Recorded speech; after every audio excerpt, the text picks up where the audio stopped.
How you feel about the Guru saying that the Lakers are gonna win the championship? Because you said it twice. Hey, the first time you snuck it in, that time you said it a little loud. I was looking at that roster again yesterday. Y'all know I'm high on the Lakers right now. Y'all know I am. I was looking at that roster yesterday, and I'm like, man, are there probably one solid post player? I'm not talking about post up, catch the ball. I'm talking about just a block player, paint presence. I think they're one solid paint presence away from being my favorite. Or Ox, just an idea. How about DeAndre Ayton just play better? How about that? No. I'm high on. I think that Chill. You already know I'm high on DeAndre Ayton. I think DeAndre Ayton is about to have a resurgence here, playing with Luka and LeBron. Yeah. I'm excited. Y'all know I think Rui Hachimura is better than most people think he is. I like the fact that they added Marcus Smart over there. Like I told y'all already, Luka is coming for that MVP. He's giving the NBA hell this season. So I'm not pushing back on the Lakers winning it. I just think they needed another solid paint presence. I'm a little shaky on Jackson Hayes. You know what I'm saying? But I'm not upset with that at all. Also, right quick, I do want to mention that obviously the NBA schedule just dropped. October 21st is when the season starts. So we are officially 2 months and a day away from NBA tip-off. Yes, sir. But Guru, I want to hear what you feel about the Lakers winning the championship. Because once again, you said it twice, and the last time you said it with a lot of bravado. So what's going on here? I thought you made a good point. For me, you all making good points. For me, it is on DeAndre Ayton in the sense of, can he dominate down low? Because the Lakers were good last year. They were right in the playoffs last year, but they didn't have no post presence down there to rebound, to score, to take pressure off LeBron, take pressure off of Luka. And we have to remember, Luka was hurt last year. He wasn't 100%, and so now he's lost his weight. Okay, and now you also have the King James is back, and he's going to focus even more and be more prepared to play. And so I think for me, the Lakers also had to shore up their defense. I mean, the West is running and gunning, but what did OKC teach us? Defense. How do they win over 70 games like that? I mean, I'm still flabbergasted by OKC winning games with all this less talent, because all you really have is SGA, and you got Jay Will, and now we're talking about the big guy. What's the big guy's name for Chet? How did OKC win like that? They won on defense. So now the Lakers have just shored up their defense. They got Ayton down low, and now they have Marcus Smart, and you got Lucas doing all the scoring. Lucas about to be the face of that NBA. Don't forget Austin Reaves too, y'all. Austin Reaves. Oh no, it's over now. It's over. I like Jake too. A lot of y'all sleep on Jake. I think, I don't know who's gonna start, but I know Jake LaRavia gonna come off the bench. I don't know if Marcus gonna start. He'll probably come off the bench too, but with them two coming off the bench, I like that. Ron, the more and more y'all start to like Jake LaRavia, you go back and realize I won that PCL debate. Oh, with the Grizzlies? Yeah. When I was talking about Santi Aldama and Jake LaRavia, y'all know more and more. Oh, you know what? I knew what he was talking about, huh? Oh, hold on right quick, though, because we got another Laker fan up here. So by show of hands, I need to know who all sincerely believes that the Lakers are going to win a championship this year. I can't say I believe. I can't say that. I can say that I think they're going to be contenders, though. So you got faith in them? Yes, I do. I'm with Ox on that. So when the regular season ends, the way I see it, when the regular season ends, Oklahoma City at the top, Denver behind them, Houston, Dallas, the Lakers, the Clippers, Minnesota, San Antonio, Portland. I think Golden State's on the outside looking in. Wow. I think Golden State's on the outside looking in. I think Golden State and Memphis are on the outside looking in. But if the Lakers, you think Portland's better than us, chill. Yes, I do think Portland is better than Sacramento. 100%, I think they are. I do think that they're better than you guys. With that being said, favorable matchups, I think the Lakers could get to the West Finals. That's where I think that they are with favorable matchups. I'll be blown away if this team won an NBA championship. With this group, it's not that they whack. I ain't saying that. It's not that they whack at all.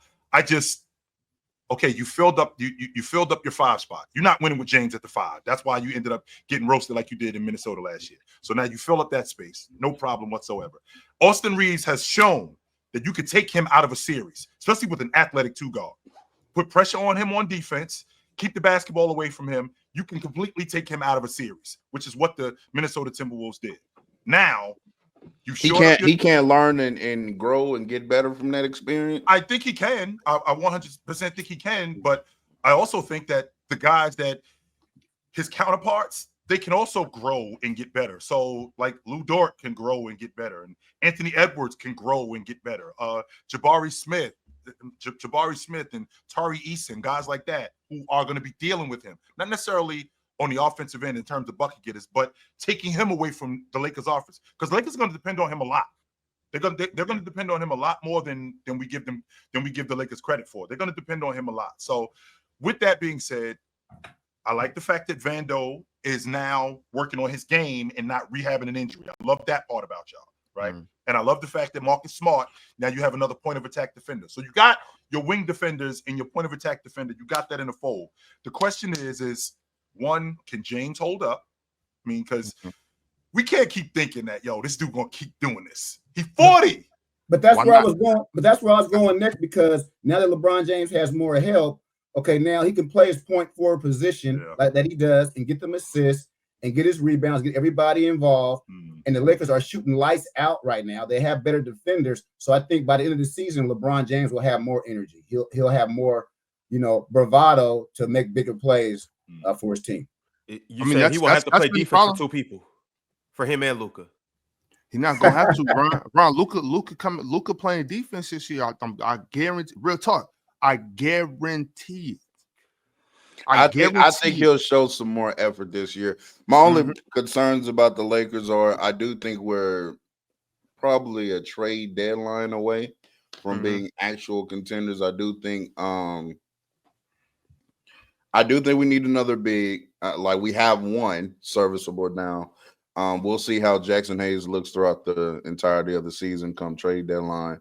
And then I do think if we don't end up getting the wing before the season starts, we still need a wing. If we get Andrew Wiggins, then I can start convincing myself. You know what I'm saying? But until we get a 3-and-D wing, I'm kind of up in the air about it because there's still a gaping hole in our roster. As long as y'all don't have put Austin Reaves in the deal, like I think Andrew Wiggins makes y'all a lot better, a much better defense. Are you looking, real talk? Are you looking for Andrew Wiggins to be 22 Andrew Wiggins, like the 23, was it 22? Yeah, 22 when they won the NBA championship. That Wiggins, is that what you're looking for? Because just so you know, I've heard through circles, Miami is loving what he's doing. They loving what they're getting from him in the summer, his development, which means, Ron, homegirl got in the gym. She cleaned herself up, and you wasn't really sure about her, but she went down a couple dress sizes. She got her hair done. You was talking about breaking up with her, but hang on. Wait a second. Ain't no way I'm going to prop her up and make her look good, only to hand her over to homeboy. And then them get better. Hell no, I ain't doing that. But chill. The thing or they could be trying to talk up his value. I mean, who knows? They could be trying to hype him to trade him. That's also a possibility. Real talk, that's definitely what they do. Hey, real talk, she still smokes cigarettes. yeah, you done came down a couple sizes. You look a little better. You still smoke squares. Hey, come on. Hey, Andrew Wiggins nice, but he would be good for the Lakers. I wouldn't be mad at that. But I do want to I seen something else on the internet, and I was like, yo, it's actually be a good move for the Lakers. Now, chat. Y'all don't fly off the rails. Just think it through. I seen a trade proposal for Dylan Brooks. I did see that. I think so. Yeah. How you feel about that? Real talk. Who was he traded for? It was Gabe Vincent and goes to show. I don't remember the second. Exactly. No, sure. Now here's our other problem though. We trade Gabe Vincent. Oh, we still got Austin Reaves who can run.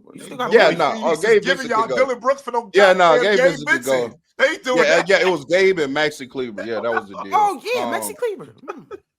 Yeah, I'm not mad. I'm not mad at that deal at all. Actually, that's a great move. Marcus Smart and Dylan Brooks really stepped y'all defense up. That's a great move. That's a great move for the Lakers. Phoenix ain't doing that. Right. You know what? I think Dylan Brooks for who? Gabe Vincent, Mars. Gabe Vincent, Maxi Kleber. And Maxi Kleber. Jalen Green gets his stretch 5. Yo, that is such a Laker move right there. Oh my goodness. Real talk, I'm not mad at it. Okay. Yeah, I'm not mad at it. Of course you ain't mad at it. Because you basically giving up an open bottle of Sprite. That's what you're doing. And a half empty bag of Doritos. That's what you're giving up. Hell no. For what though? Hey, chill. For what though? Open bottle of Sprite and a half empty bottle of Doritos for what? Or half bag of Doritos for what? Can I say something? Because I think we're not respecting this man, Austin Reaves. And I had to put up his stats real quick just to be real, because I forgot. And I appreciate you for reminding me. The man played 35 minutes a game. He averaged 20.2 points a game, 4.5 rebounds a game, and 5.8 assists a game. I mean, we're talking about Austin Reaves here is, I don't want to say all-star, but he's playing very great basketball right now. I mean, we have to respect this man. He and then you got Luka, right? And then you got LeBron, and then you got Smart, then you got DeAndre Ayton down low. You got Hashimura. I mean, these Lakers are going to be very formidable, and it's going to be hard to beat them in 4 games in the playoffs with a healthy rested LeBron James, with a healthy Luka who's in shape. Okay, I mean, Lakers, man, it's going to be hard to go down there to the City of Angels and beat them. And we talk about real hard. James playing off the ball. Well, and real talk, I didn't give Austin Reaves as much credit throughout the course of the season, and I'm going to do that this year. Him and James were really good when James moved to the 4 and that pick and pop and that pick and dive. Not only was him and James good with that, he had a real good chemistry with Anthony Davis playing in the pick and pop and the pick and dive. So I like Austin Reaves in the pick and roll and in the pick and dive. And I don't give Austin Reaves enough credit for the one-on-one player that he is too, because he's nicer with the pill than you give him credit for. Nicer with the pill as a shot creator. I just think that with watching him against athletic guards who can defend, Anthony Edwards has shown that, you could take a dude like this out of the series and you could throw a monkey wrench at anything that the Lakers are doing because they heavily depend on his offense. Yeah, but still, it's different this year, though. It's different. It's different, a lot different for the playoffs. You got a whole season with Luka Doncic. You got a Luka Doncic that looks healthy, a Luka Doncic that looks in shape. That last year, what we seen from Luka, that's not the Luka that we should ever expect to see. Like that was last year what Luka had going on. That was something else. He's much more motivated this year. I mean, cigarettes.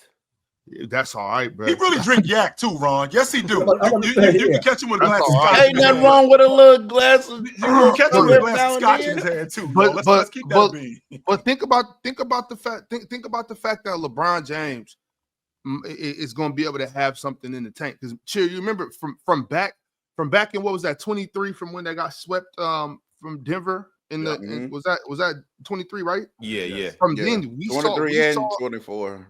That was the first year where I saw like, damn, I don't know if Bron got that reserve tank anymore. Remember, he was bent over, huffing and puffing. His threes, he was shooting 3 balls. I mean, straight scud missiles hitting the back of the rim. I'm like, he's tired. That was the first time I ever seen LeBron look mortal. You know what I'm saying? And then it's like he needs somebody else to carry some of this load so that he can be prepared. He wasn't able to put the team on his back like he used to be able to do. And I think the acquisition of Luka Doncic is going to be the remedy to all of that. I think Luka, if you watch Luka play throughout the years, which I have, and actually to touch back on Chill's point, that 2-man game between Austin and Bron has been there like for the past 2 years. They've actually had really good chemistry on that. And we go to that late game a lot. Now, the difference between, I would say, Austin Reaves in like 24 and this past year 25 was the fact that Austin in 24 kind of had the blinders on a lot of the times. He was kind of like score first. In 25, he kind of became a better passer and playmaker, especially in pick and roll situations, and he did get really good with AD. But Luka is a first half player. I mean, like when I say that, I mean like he's gonna he's gonna go crazy in a lot of first halves. I'm a bed dude, so I know that because his first half PRA used to be green on Prize Picks. I'm talking about consistently first half PRA, and then what him and Kyrie worked so well because then I think in 24 Kyrie led the league in second half points. So the dynamic you have to work out with Luka as a player is he's going to get off in the first half. How do I establish myself a rhythm so that when going forward in quarters 3 and 4, this is what like LeBron and also Reaves are going to have to figure out. I can be effective while he's gonna wane. Luka kind of wanes. That play style in general, when you have the ball that much and you're creating that much, you know what I'm saying, you're going to get tired handling the ball like sound that. Like upfront money. Sound like that's a front loaded contract. Sound like it's definitely a little front loaded. Yeah, so then like. LeBron and Austin Reaves, they'll have to figure out how to be in rhythm. So then by fourth quarter, I wouldn't be surprised if they do a lot of the closing. Those two, as far as for the Lakers, that's not a problem for Bron being in rhythm. That's not a problem for Bron at all. Well, look at not Luke. I'm sorry, with Austin Reaves, kind of how y'all was talking about his pick and roll game. DeAndre Ayton has all the skill set and capability to do that too. He can pick and pop. He can pick and dive. Like DeAndre can do all of that. In real talk, that sounds like a good deal to me. You take us through the first half, we got you in the second half, and it's not like it doesn't mean that Luka's going to score 4 points. In the second half. It's just like you do you get it started. We'll take us to the promised land. But I like what he just said. He's correct because Luka. I'm at the casino myself. That first quarter bet, he gets over all the time. Luka gets that 8.5, 10, 14 points all the time, and then maybe he can close in the fourth quarter. And then for me, maybe it might be smart for Lakers to bring Austin Reaves off the bench. He can be a sixth man and get 15 points a game. This is going to be lights out. It's going to be lights out, man. Them Lakers going to be able to score, be one of the top scoring teams in the NBA. And dare I say, we might be back to Showtime in that sense, where the Lakers are a hot ticket because they're scoring a lot of points. You know, you got a bunch of guys contributing, and then you have Luka, who fourth quarter, closing them out. LeBron James closing them out. Miles, what is it going to take for Luka to win the league MVP for the Lakers? Like where over under 55 wins is it going to take for Luka to win the league MVP? It depends how many wins the other teams get. Because I think the best team in the Western Conference, we just saw Oklahoma City last year. They had 68 wins. That was good enough for numero uno. I know that sounds ridiculous, right? But the next team behind them, the number 2, that was your Rockets. What y'all win? 52 games. So we go from 68 to 52 wins, right? I think the gap's going to be a lot closer this season. I think that we can have 2 60-win teams in the Western Conference this year.